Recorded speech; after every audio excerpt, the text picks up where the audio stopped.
Hi, I'm Meta Spencer, and today we're going to ask a really big question. What does it take to stop global warming?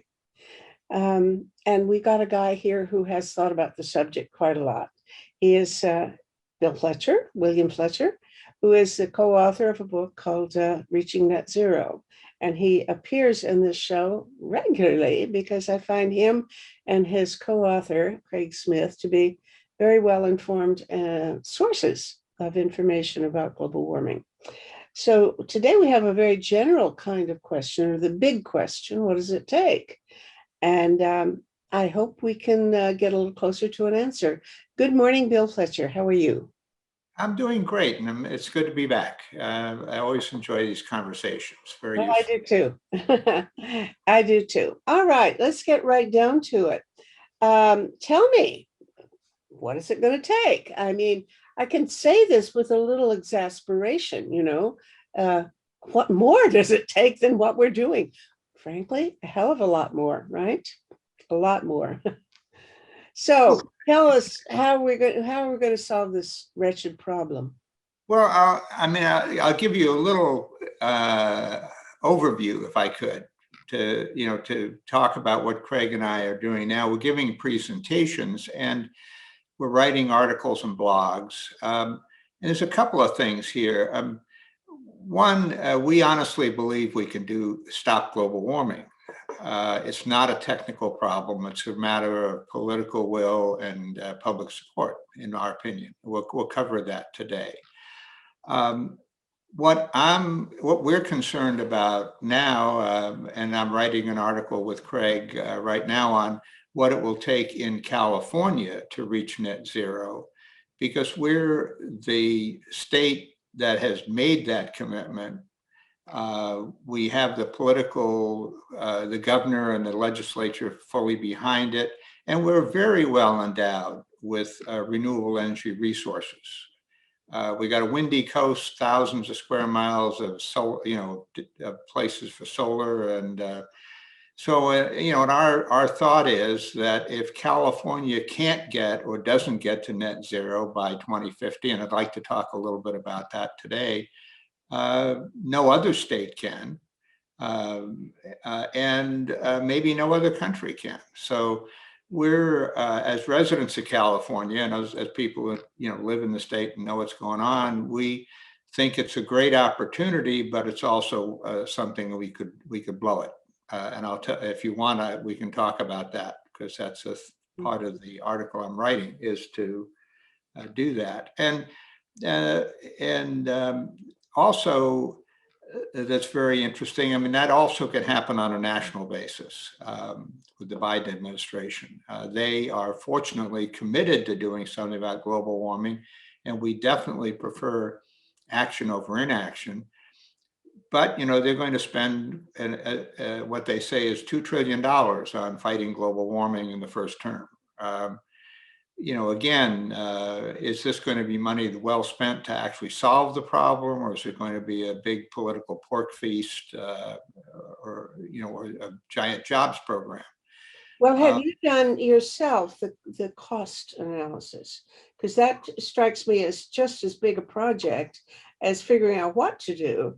The business of finding out how much it will cost and how much value you get from various kinds of potential interventions, which are those cost-effective approaches. Those are things that, there's second-level questions to ask, but you have to ask them eventually. Well, I mean, I'll tell you a couple of things. And one other point I'd like to make is it's no mystery what it takes. And just in the last year, and I've got a slide I can put up, just in the last few months have been some very excellent reports issued that have been developed over the last several years, detailing in great detail what it would take for California, the city of Los Angeles, the United States, the world to reach net zero. So we have that information available. Well, wait a minute, hold on, because I don't like to disagree with you, but I almost do immediately. Yeah, go ahead.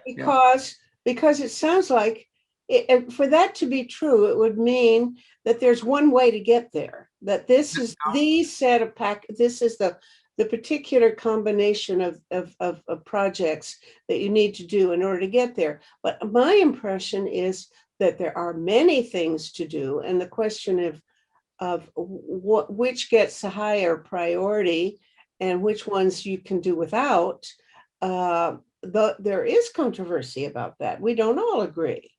Oh, And, but yeah. and we disagree. For example, I think you and I may disagree even about how much we can count on just reducing emissions as opposed to doing something stronger that is, actually sucking carbon out of the air and putting it away, sequestration, etc.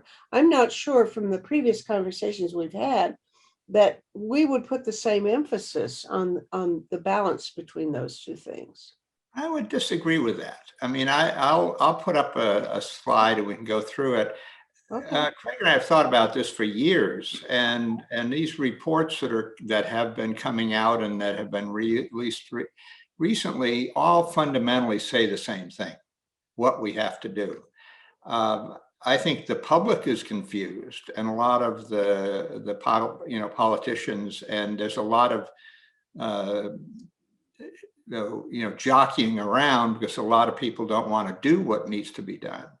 But can I tell you right now what needs to be done, and whether you're talking about California, the U.S., or the globe? Absolutely. And also, we know what it will cost, and it will be very expensive. But the other thing we say is that the private sector is going to pay for most of it anyway. I mean, yes, there'll be some infrastructure, but over the next 30 years, let's say, to reach net zero, the world will spend about 70 or 80 trillion dollars on energy investments anyway, because we're spending about $2 trillion a year on a global basis right now.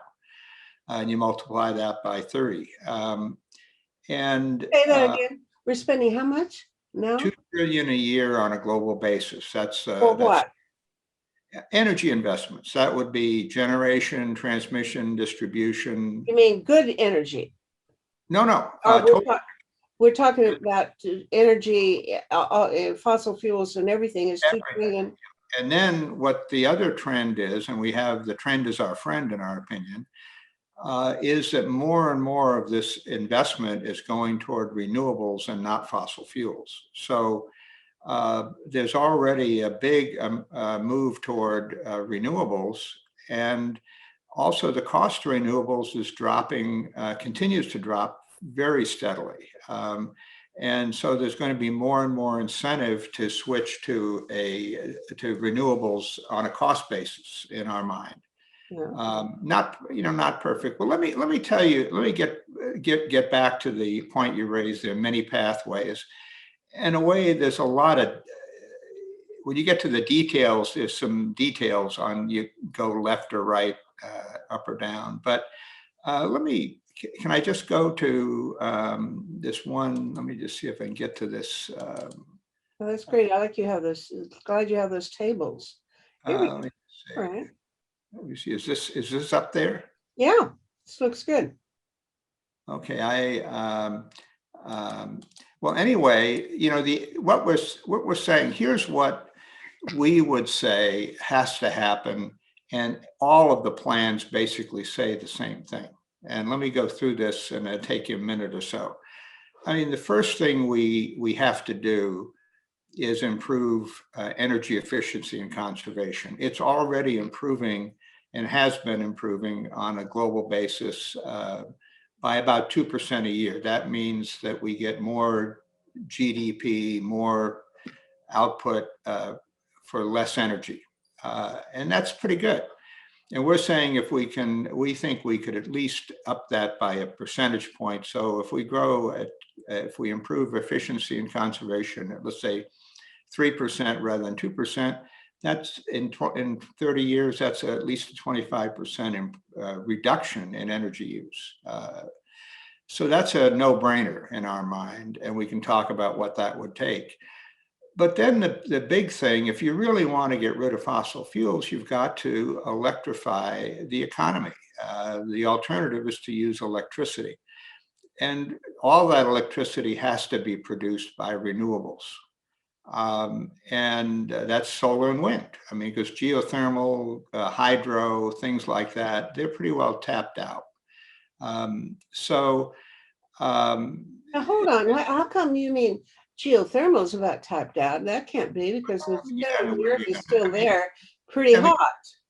yeah, I mean, you can't produce enough of it to make a difference. I mean, and if you're in Iceland or something, I mean, California has a good geothermal industry, but it's very tiny. Really? California's plans are to, the next 30 years to count on little or no increase in geothermal.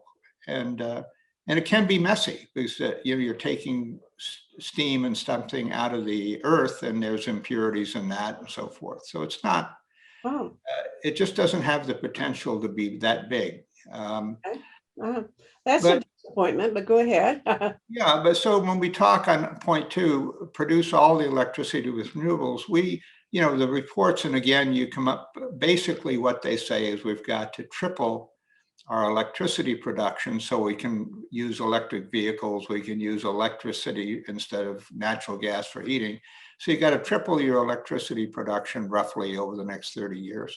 And you've got to produce all that with renewables, and renewables are, let's say, 10% today, and they got to go to essentially 100. So you got probably something like a 9 or 10 time increase in the amount of electricity generated by renewables. And that applies to California, it applies to the US, it applies to the world. Just rough numbers. But you can argue whether it's 2.5 times or 3.1, but it's around 3 times, triple the electricity production and have a 9 or 10x generation increase in solar and wind. You can't avoid that. I mean, no matter what your plan is, that's what you got to do. And what you have to do is replace fossil fuel with electricity wherever possible. And obviously a big opportunity is electric vehicles, and the world is moving in that direction. China's leading the world. We can talk about that. So all the major automobile companies have announced that they are going to be discontinuing internal combustion engines and going to electric vehicles. Some, like Toyota, are also betting on fuel cells. And so you also have to replace natural gas, let's say, for home heating and things like that. And with electricity, use fuel pumps, use heat pumps instead of gas heaters, things like that. Are we still on point 3 here? Usually, that would be, let's say, 3 and 4 would be, we got to, wherever possible, and it's not everywhere, wherever possible, we need to replace gasoline, diesel oil, natural gas with electricity. And Bill Gates, in his book, which we can talk about, he correctly points out there's some areas that are going to be very difficult to transition, like steel production and cement production. They need to be, they're about 6 or 7% of greenhouse gas emissions on a global basis, and they have to be transitioned too, and we need to have some technical breakthroughs for that to happen. And so number 5, we get down, there are some things we can't eliminate fossil fuels use. Like I don't think you're going to be able to take an electric airplane from Los Angeles to London. yeah. And for ocean shipping and things like that. So there needs to be some synthetic fuels, and that could be gaseous hydrogen. You could produce jet fuel, taking captured CO2 out of the atmosphere and combining that with green hydrogen. And you could make a drop-in replacement of jet fuel or gasoline or kerosene. A few years ago, they flew a plane just using fuel made from algae. And I don't know what it is chemically, but it sounded promising, but I haven't heard anything much lately about that.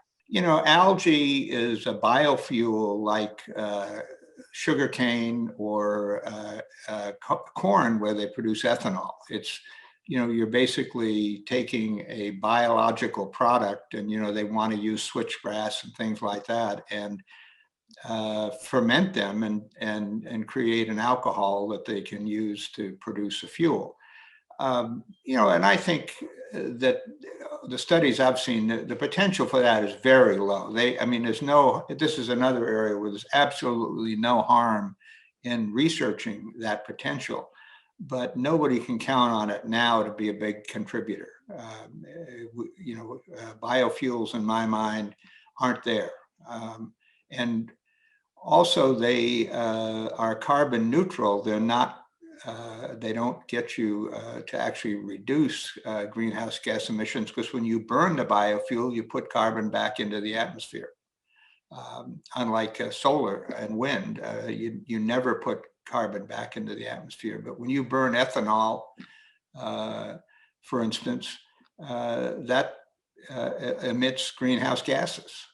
So it can be carbon neutral, but not carbon negative. It's carbon. It can be carbon neutral in the sense that if you, let's say with ethanol or something, or let's say a biofuel, you burn it and you emit CO2 and other pollutants into the atmosphere.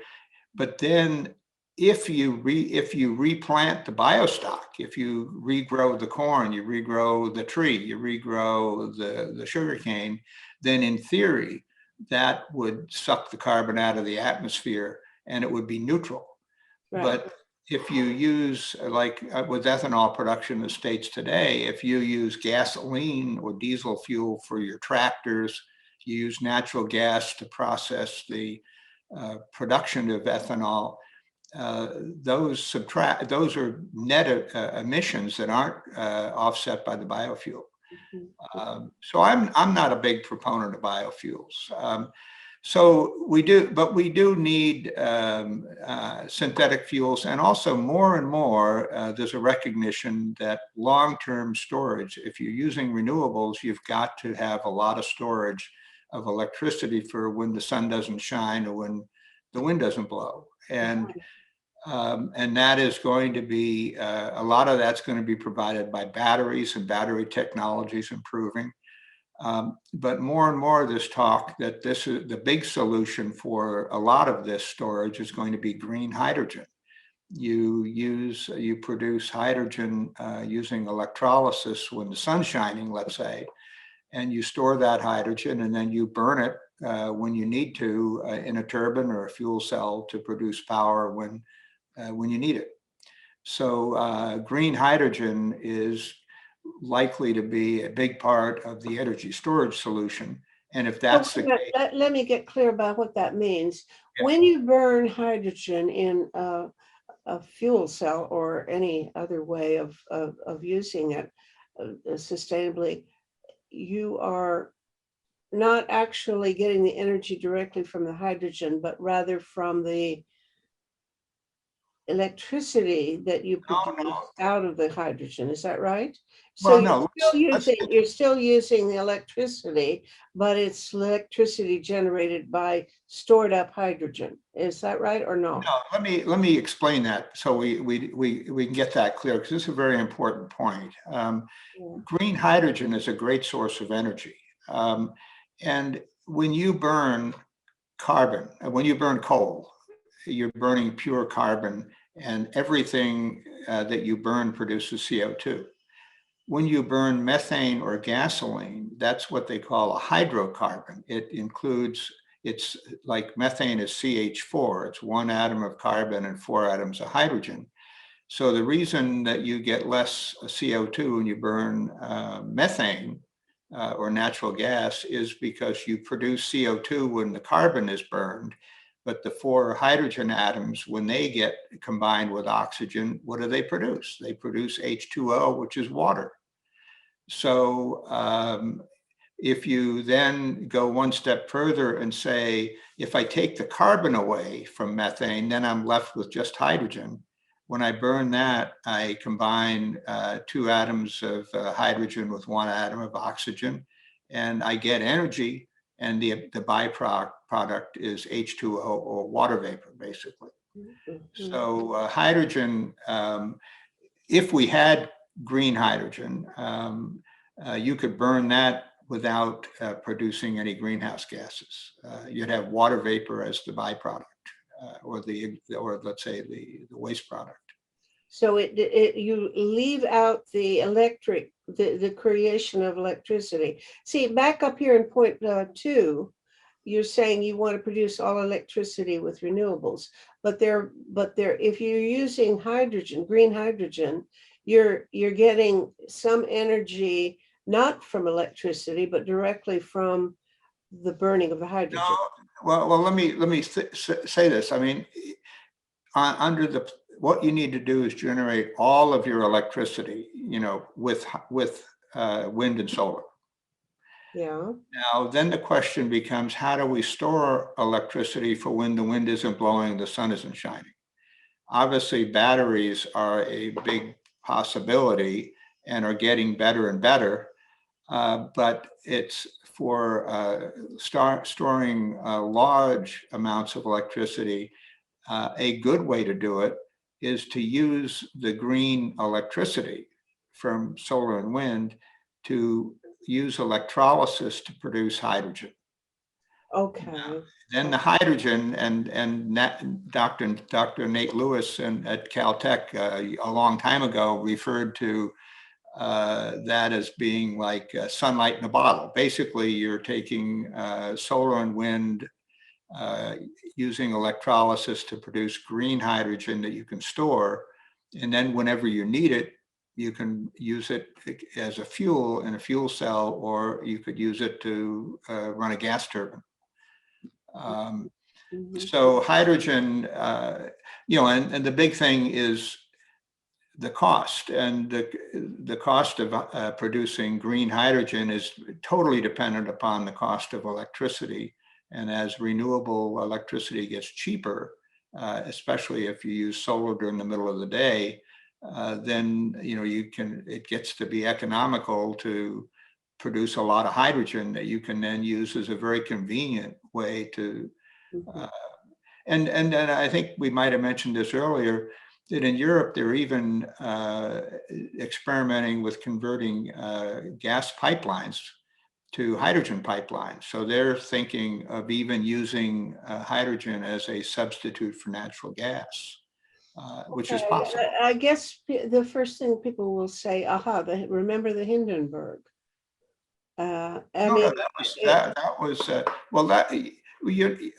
the same with methane. I mean, you're not going to be putting methane, you're not going to use it to float a dirigible. I mean, it's no more dangerous than methane or natural gas today. It's a fuel. It'll burn just like gasoline or methane or natural gas. And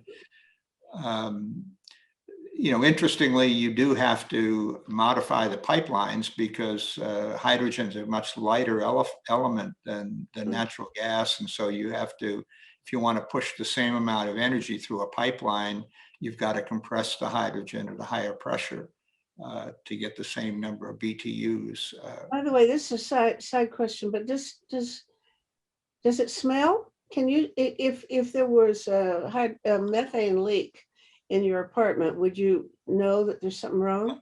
Well, methane is swamp gas, so you can smell that.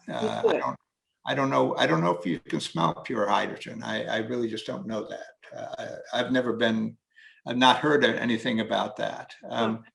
But so let's say we do 1 through 5, we're about 75% there. But we have to remember that 25% of greenhouse gases are methane and nitrous oxides, and then some fluorinated gases.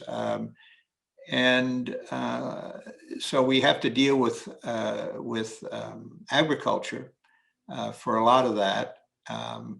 And let's talk about methane. Methane is a very powerful greenhouse gas.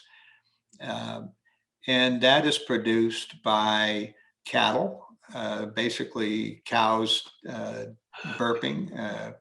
It's produced, a lot of it is by rice farming, because you basically have an artificial swamp and it's swamp gas.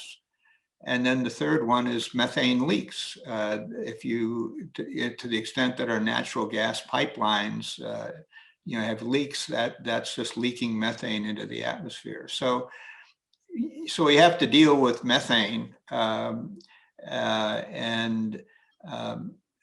then nitrous oxides is almost all due to the use of nitrogen fertilizers. So we need to, number 7, make some changes in agriculture. And then the other one is we have to stop deforestation, because the plant life on Earth absorbs about 30% of the CO2 we emit into the atmosphere. And to the extent that we're cutting down the rainforest, we're destroying that carbon sink, and we need to stop that. Yeah, I see that you're talking about planting billions of trees. I always get amused. The estimate I've read is Billions. They say we need another trillion trees. We got 3 trillion now. We need another trillion. well, And that's 1,000 billion. So if we're going to plant billions of trees, well, a lot of us got to be real busy planting billions of trees if we're going to get to 1,000 billion. But we can. The big thing we need to do is stop cutting down the trees we have. I don't think so. They really do say we need 3 more. We need a trillion more trees, but to get a trillion, you better plant at least 2 trillion, because half of them are going to die. The mortality rate of trees is not very good. So we've got a whole lot of planting to do, and I don't know where to put them. Well, I've read a study that said that there is available land, and including the United States and Canada, where we could plant trees, but we don't have to plant the trees. That would be very helpful, because that would absorb carbon dioxide from the atmosphere. But we could not do that and get there some other way, or we could use artificial means to remove carbon dioxide from the atmosphere. And we can talk a little bit about that. That's not on my list here. Well, I used to think that was the most promising thing, but people have convinced me that it's really not feasible, or it's just it's not economically going to be realistic. This direct air capture kind of thing.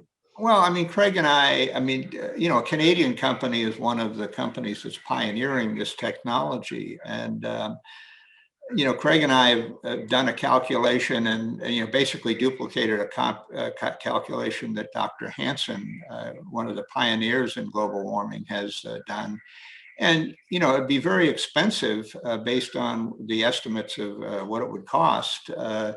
And our estimate is it would cost about $1 trillion to take enough carbon out of the atmosphere to reduce the CO2 concentration only 1 part per million. So, so I'm thinking, that's doing it the hard way. But what I could see is, number 5 are synthetic fuels. First of all, if you took carbon out of the atmosphere today, you've got to store it somewhere.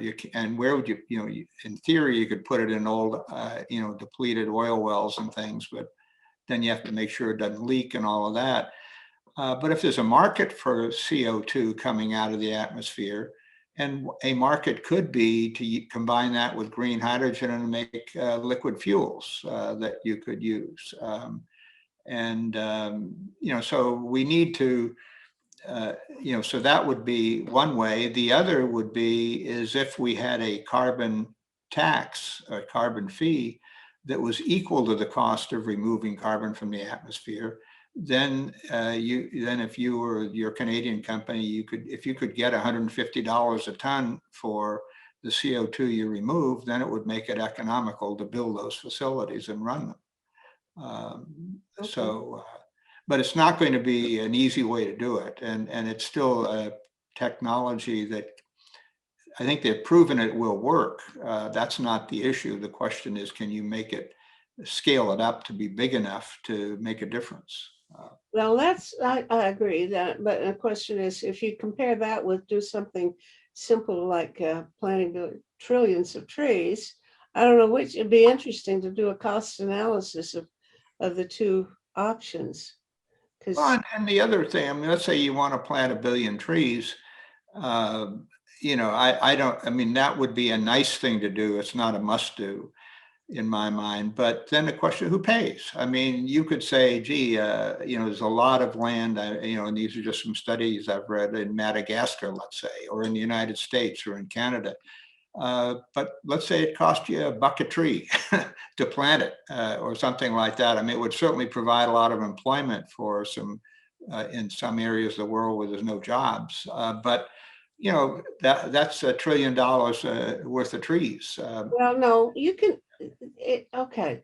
I did two shows about planting trees by drones, and you can do it very cheaply, but they don't have a great success rate. It depends on where you're doing it and how, what kind of trees and all that sort of thing. But you can do it by drones by just shooting little, they have little plastic pellets that they shoot into the Yeah. ground, and it's full of gelatin of some kind with nutrients in the seed. And but then the mortality rate is not very impressive in the reports that I've seen. So I think there's a way to go on before they develop that as a technology. But it would be wonderful if you could just fly over an area and just shoot these seeds into the ground, and you'd have trees.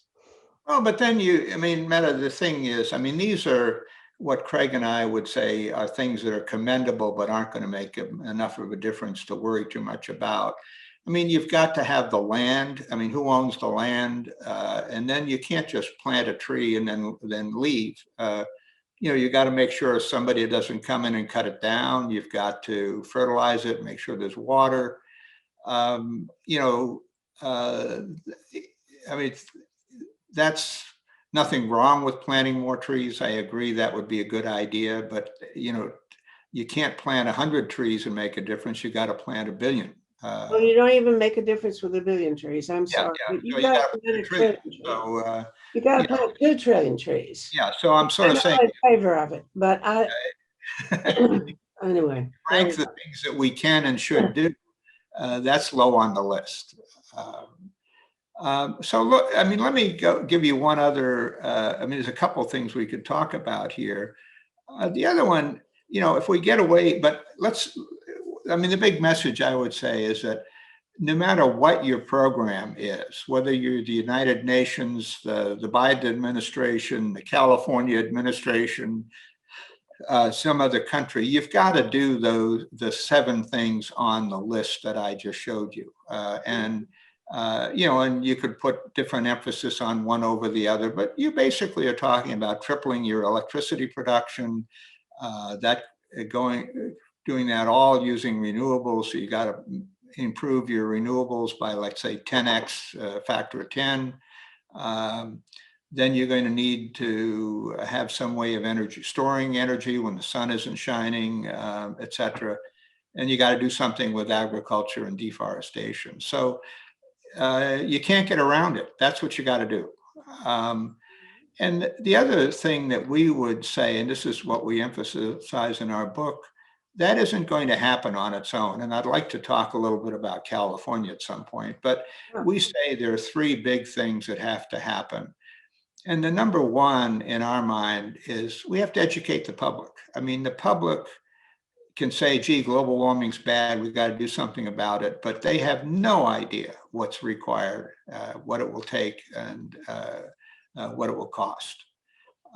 So I think, and the politicians will talk big about global warming, but will they actually do something like put in a carbon tax?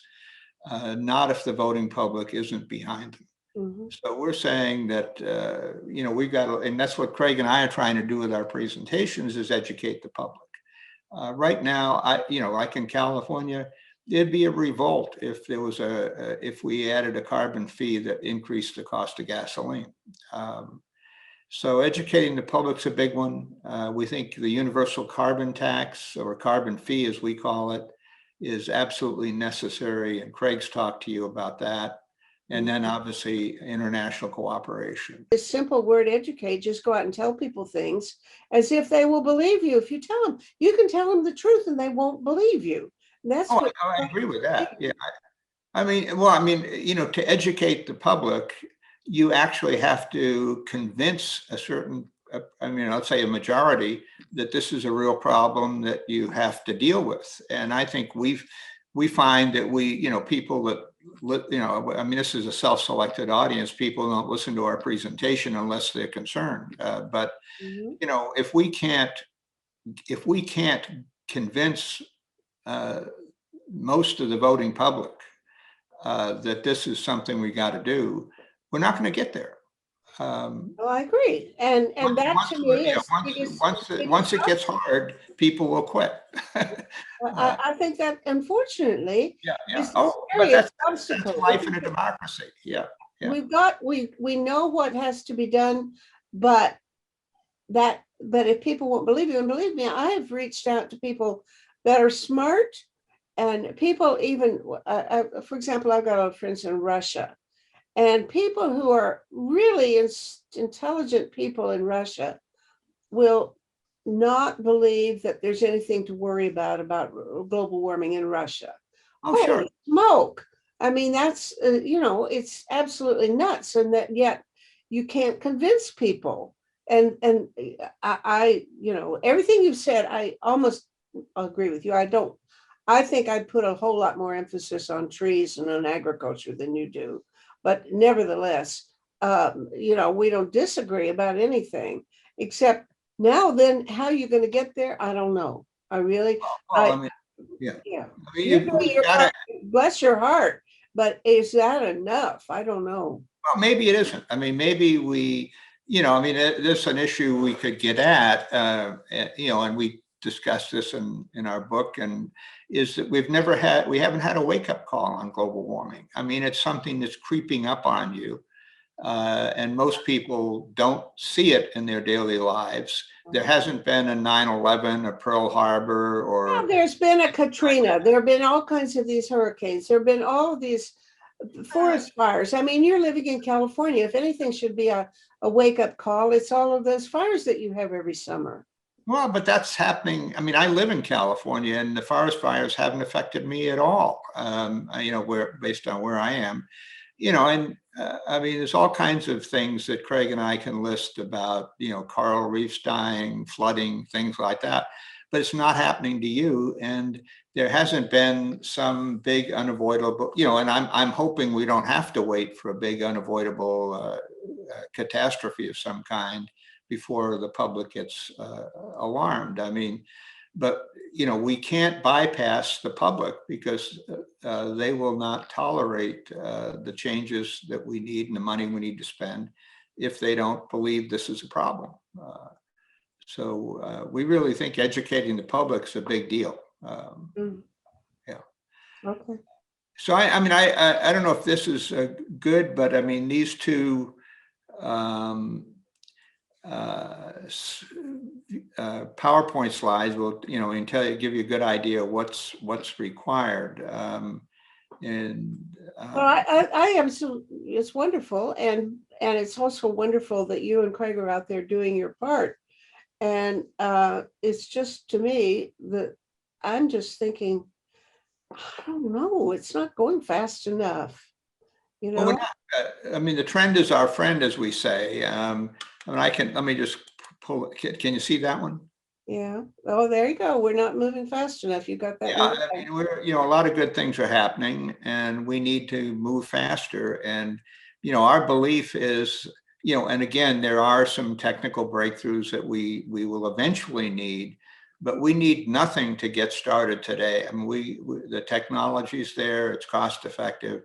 And yes, we need to find a substitute for cement and a way to make steel without coke. Tell me about cement. If you, it's a little digression, but I need to look this up because I don't understand something.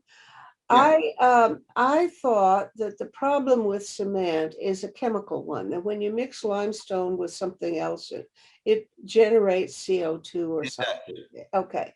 Now, I talked to a friend of mine the other day who was talking about the problem with the production of cement was that it required heat, and that the use of the fuel to generate the heat was the source of the problem. And I don't know whether he's right or not. Well, Uh, you're both right, because I mean, when you produce cement, well, and one thing, I mean, cement is the world's most commonly used construction material by far. yeah. So, I mean, so, say we're going to use wood instead of cement, you can't do that. But cement itself, if you produce cement, a byproduct is carbon dioxide. In addition, it takes a lot of heat to produce cement, and that heat is provided today by fossil fuels. So, cement has two sources of CO2, the fuel, the heat basically used to produce it, as well as it's a byproduct of the chemical process that is used in the cement making. So, you're both correct. Okay. All And I right. don't Well, know whether it's glad to know. 50-50 or 60-40, but it's, I mean, there are two reasons why cement produces CO2. Uh-huh. Oh, good. I'm glad. Thank you for that, because I really wasn't, I couldn't figure it out. Okay. Well, bless your heart. You're doing the right thing. And I hope that these shows will be helpful. I guess the next step for me is to try to how to step it up a little bit more. I'm willing to put more of my shows into talking about energy and global warming than I do now. I mean, I think the distribution is probably about 70% of my shows are more about peace issues, and not enough about the global warming issue. But it's not as easy for me to get speakers, and I don't have the network that you probably have. Yeah. So maybe you need to put me more in touch with the people that would have something more to amplify what you're doing. Do you think? Do you have are you in touch with a bunch of people who are also doing what you're doing and on the same team, so to speak? Well, not as much as you might think. I mean, Craig and I are two old guys that are retired, and we're working together on this. And but I mean, there's a couple of thoughts. I mean, one is we haven't talked about is global warming is a big national security issue, and the U.S. military thinks of it as a big threat for at least two reasons. One is a lot of our bases, like Norfolk Naval Shipyard, naval base, is on the water's edge and can be flooded. So, and then they also see humanitarian relief as going way up, and the military has to get involved, when there's a tsunami or something like that. And they see this as also a source of conflict. I mean, people would be fighting over water, food supply. There'll be areas of the world that'll become difficult to live in, and there'll be migrants trying to cross borders. So, I mean, I think that global warming definitely has an impact on conflict. And Well, okay, now that's double-edged sword, or they're two different ways of looking at that. I remember there's a guy named Gwynn Dyer, who's a journalist that I admire and really like personally. And must have been 15 years ago, he was talking about how he got turned on to global warming as an issue because he's a specialist in military issues. And he yeah, kept going to the Pentagon, and the people at the Pentagon were all, deeply engrossed in worrying about global warming. And he said, well, if the Pentagon people see it as a national security issue, I better start taking it seriously. So he, wrote a good book about it. However, and all the points that you're making are right. The Pentagon and the military people see this as a national security issue, and it's a problem where they may have to go in and solve conflicts over who gets, what kind of refugees get to go where and all that sort of thing. On the other hand, though, Bill, the reality is that a major part of our emissions come from military equipment. So if we didn't have, I don't have the numbers, but I have a woman friend here in Toronto who has been doing that kind of research, and she has the numbers. And I don't remember numbers very well, but the point is that if you run a tank around, the amount of stuff that you emit is way more than running a car and flying military planes and fighting a war and then having to rebuild the cities that you've destroyed. Think of what that would do. So if we would stop the militarization of the economy, we would well, I don't want to say halfway there, but we would be a long way toward getting to net zero. Well, I think, like with planting trees and a lot of things, a fighter jet is very polluting. If you Right. flew it for an hour, but that's less than one. I would guess that the militaries. Don't guess, because less we than need, there are numbers, and the military has been exempted from the Kyoto Accord explicitly said, we're not counting military emissions. Hell, that the military emissions are a big chunk of it. Then they got to the Paris Agreement, and that sort of says, yeah, you should reduce your military, something like that. But they do not, there's no accountability, whatever, and nobody holds anybody to that. So the the Paris Accord does not say reduce military, and they don't publicize. It's really hard to get hold of the figures, but the figures are there, and somebody needs to publicize them, because you're not, if you just ignore that, you are ignoring a big chunk of it. No, I would bet you that military on a global basis is less than 1% of emissions. And I'm not saying it's zero, but there's so many other things the military to basically eliminate have electric tanks. I think that's going to be a long way off. But you don't need the tanks. The whole point is that you build a tank, and you've created a hell of a lot of emissions right there just for the manufacture of the damn thing. And just stop it. Even maintaining army bases, or all of these things are very, very costly in terms of the amount of CO2 that gets produced. I will I'll go get some numbers for you, because this woman really has them, and they're not easy to get hold of, but it's not a minor matter, Bill. It's a big. Well, I would say, world peace, getting rid of, reducing military expenditures would have tremendous benefits anywhere.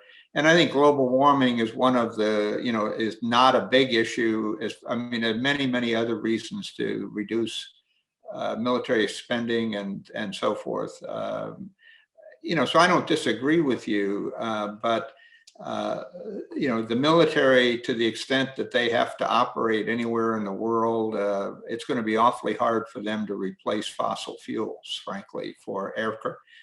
But I already concede things. You say to the extent that they have to operate everywhere in the world. Well, they don't have to operate everywhere in the world.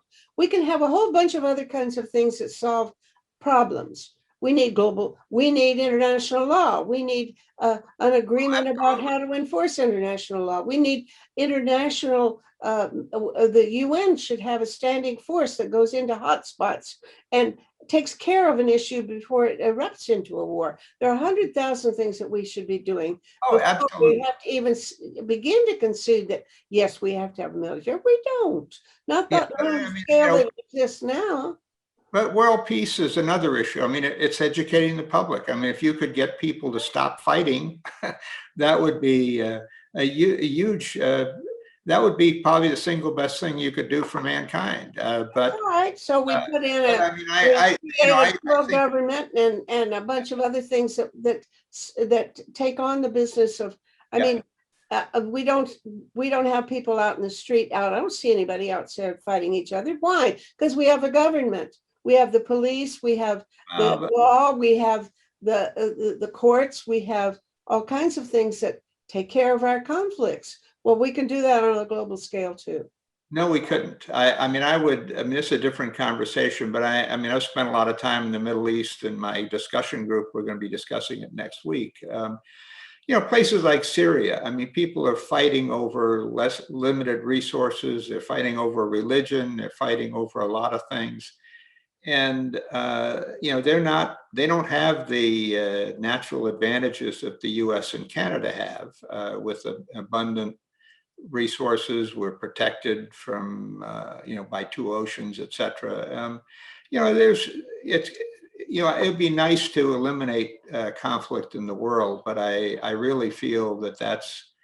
I don't even want to eliminate conflict. Yeah. I think conflict is absolutely essential and necessary, and actually the source of most progress. So I'm all for conflict. What I'm opposed to is violence, and the way that we reduce the amount of violence in the world has been pretty well established. We know how to reduce the amount of violence, and that's by governance. And I think that, world government, we've been trying to do that for a long, long time. no, we haven't. We haven't even begun. No, we haven't. Nobody's even made an effort in that direction. But I mean, it's the same issue we have with global warming. You've got to educate the public. Yeah, I agree.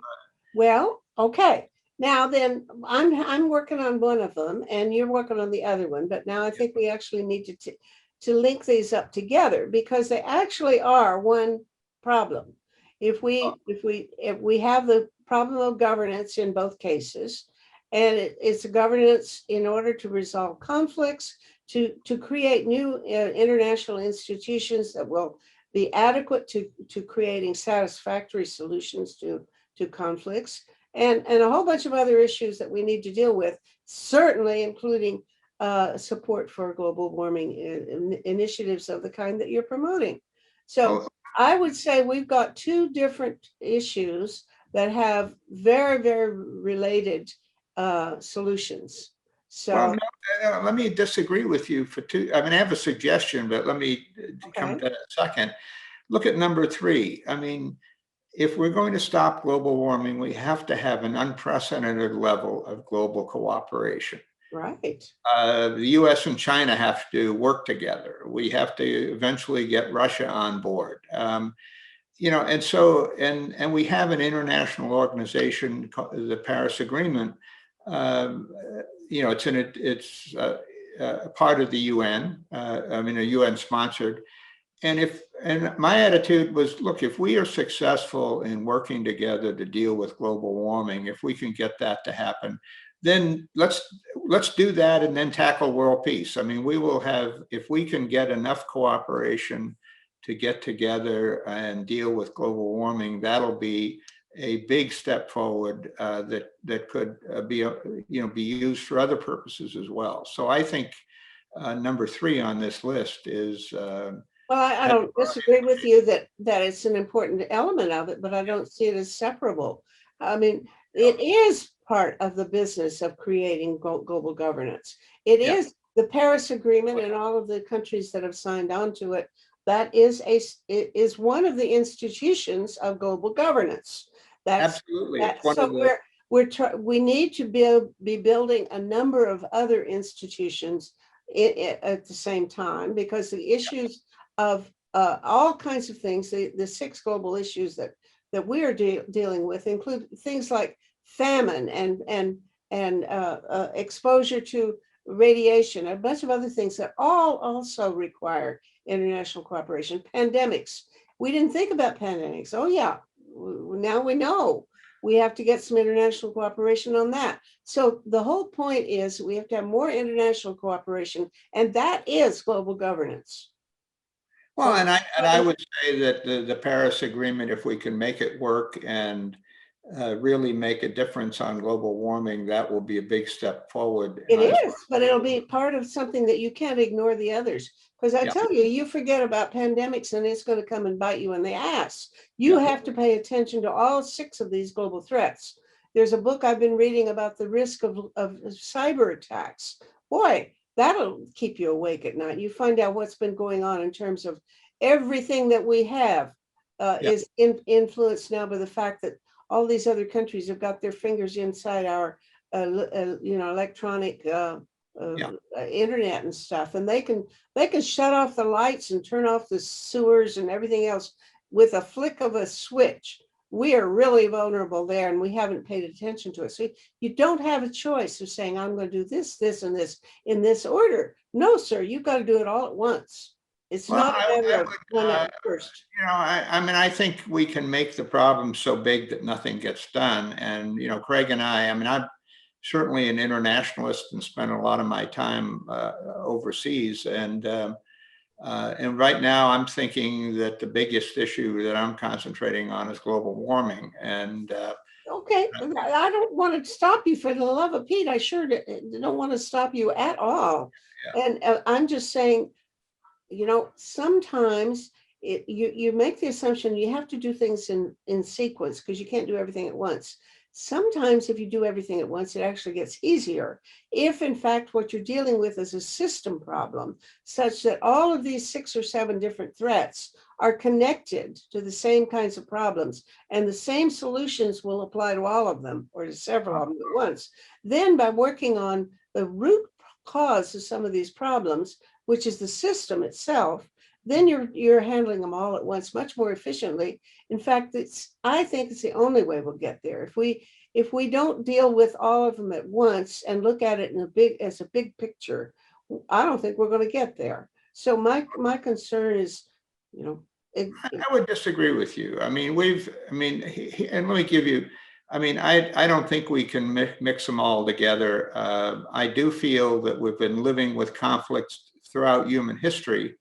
And first of all, we need to make sure that China and the United States, or Russia and the United States, there's no exchange of nuclear weapons. That would be the end of it all. If we get to 3 degrees C by the end of this century and the sea level goes up 3 feet, think of all the parts of the world that'll be uninhabitable, what it'll do to the food supply, the refugee problem.